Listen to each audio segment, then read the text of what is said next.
Assalamualaikum warahmatullahi wabarakatuh. Perkenalkan, nama saya Mira Suhardianti dari Psikologi B, Universitas Aisyah Yogyakarta angkatan 2019. Baik, di sini saya akan memberikan argumentasi saya terkait dengan mata kuliah Islam dan Ipteks untuk materi 9, yaitu Sains Islam, Sains dan Perempuan. Nah, untuk menjawab pertanyaan-pertanyaan yang ada di dalam forum e-learning tersebut, yang pertama adalah mengapa di zaman dahulu kaum perempuan itu termarginalkan ataupun dikucilkan ataupun didiskriminasi. Karena masih adanya stereotip pada zaman dahulu bahwasanya perempuan itu lemah. Perempuan itu tidak bisa bekerja sesuai dengan kebutuhan yang ada di lapangan. Seperti halnya kalau kita ketahui kan, kalau misalkan laki-laki itu biasanya diibaratkan memiliki fisik yang kuat, memiliki kemampuan untuk bekerja di lapangan yang intensitasnya lebih lama, sedangkan perempuan itu dianggap sebagai seseorang yang lemah, sehingga ia bertanggung jawab untuk bertanggung jawab untuk ini ya, tugas terhadap rumah, ya masak, ya sebagai selayaknya seorang perempuan, mengurus anak dan lain sebagainya. Dan kemudian juga di zaman dahulu pembagian peran antara laki-laki dan perempuan itu sangat terlihat sekali, dalam arti sangat mengkotak-kotakan begitu kan. Kayak laki-laki bekerja, terus perempuan hanya mengurus anak. Jadi perempuan tidak diberikan ruang ataupun tempat untuk dia bisa mengaktualisasikan dirinya seperti itu. Dan kemudian selain itu, di zaman dulu kita ketahui juga sejarah Islam itu kan ada zaman jahiliyah yang nantapinya menganggap perempuan itu sebagai makhluk yang lemah dan tidak berdaya.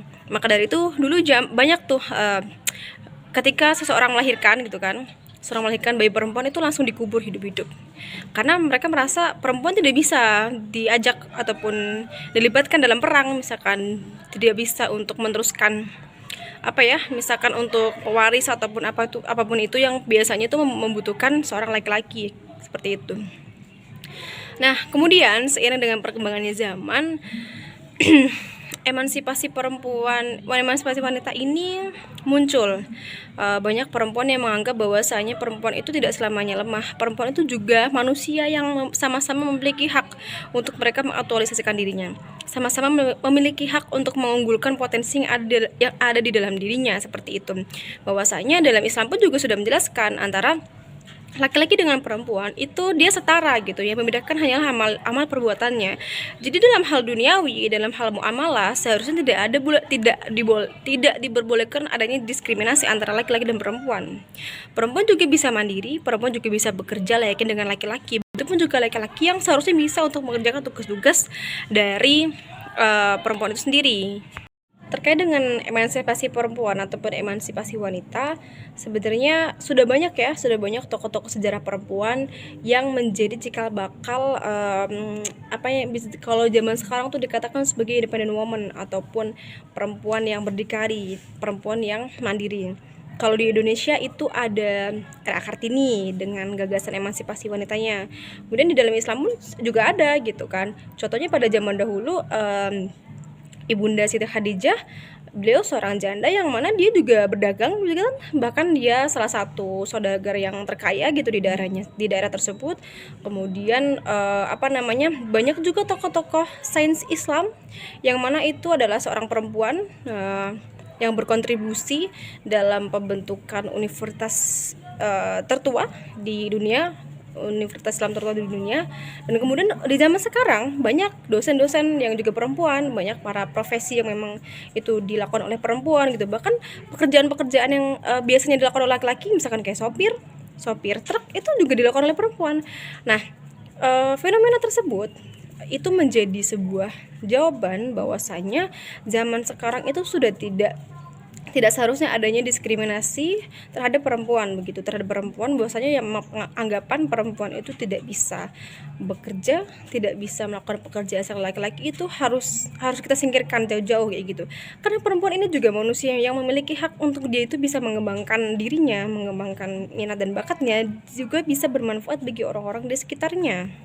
perempuan bisa bersaing di ranah publik gitu kan, perempuan bisa mengupkan dirinya di ranah publik, yang mana tentunya dengan beberapa etika-etika yang harus ditaati gitu kan. Sebagai seorang muslim ya kita harus menutup aurat, kita harus mendapatkan izin dari orang tua, kalaupun sudah menikah harus mendapatkan izin dari suami. Jadi memang dalam Islam pun juga sebenarnya tidak ada pengekangan atas perempuan itu sendiri gitu. Diperbolehkan kalau misalkan perempuan mau bekerja, tidak ada yang salah kalau mau perempuan itu mau bekerja, asalkan tugas dari rumah itu sendiri ataupun tugas rumah tangga tidak terlupakan, dan perempuan juga tidak akan kodratnya sebagai seorang perempuan gitu. Kalau kita ketahui perbedaan seks dengan gender, seks itu berkaitan dengan jenis kelamin atau hal yang berkaitan dengan biologis, yang mana itu adalah kodrat yang tidak bisa diubah. Kalau gender itu lebih kepada peran sosial, lebih kepada bagaimana seseorang menganggap bisa dikatakan sebagai ya peran sosial ataupun anggapan terhadap seks itu sendiri. Misalkan hal-hal yang tidak bisa diubah ya, kayak jenis kelamin itu tidak boleh diubah. Terus kayak kodratnya perempuan itu menyusui, hamil itu juga tidak bisa diubah kan. Tapi gender itu lebih kepada peran sosial yang mana itu bisa dilakukan oleh keduanya. Misalkan masak, cuci piring itu nggak hanya tugas perempuan loh, itu juga tugas laki-laki juga, semuanya bekerja sama. Terus juga bekerja misalkan di kantor ataupun di lapangan itu juga perempuan juga bisa gitu, karena itu adalah gender, itu adalah peran sosial dan stereotip yang ada di masyarakat yang mana itu bisa dirubah gitu kan. Jadi di zaman sekarang kita haruslah mengunggulkan yang sebagai perempuan ya, tentunya harus menjadi seorang perempuan yang mandiri, harus menjadi seorang perempuan yang independen, karena kita tidak bisa menggantungkan diri kita terhadap orang lain gitu kan. Jadi kesimpulannya adalah sebagai perempuan kita harus percaya terhadap diri kita, percaya terhadap kemampuan yang kita miliki, percaya bahwasanya Allah itu menciptakan manusia dengan kondisi sebaik-baiknya. Allah tidak mengatakan Allah itu menciptakan hanya laki-laki saja dengan kondisi sebaik-baiknya. Allah itu mengatakan Dia menciptakan hambanya dengan kondisi yang sebaik-baiknya. Berarti kan laki-laki dan perempuan, otomatis kita harus percaya bahwasanya Allah juga membekali kita dengan kelebihan, dengan kemampuan dan potensi yang harus kita maksimalkan, karena kita juga harus berdikari, juga harus berikan bermanfaatan bagi sesama. Sekian dari saya, billahi fisabilillah, wassalamualaikum warahmatullahi wabarakatuh.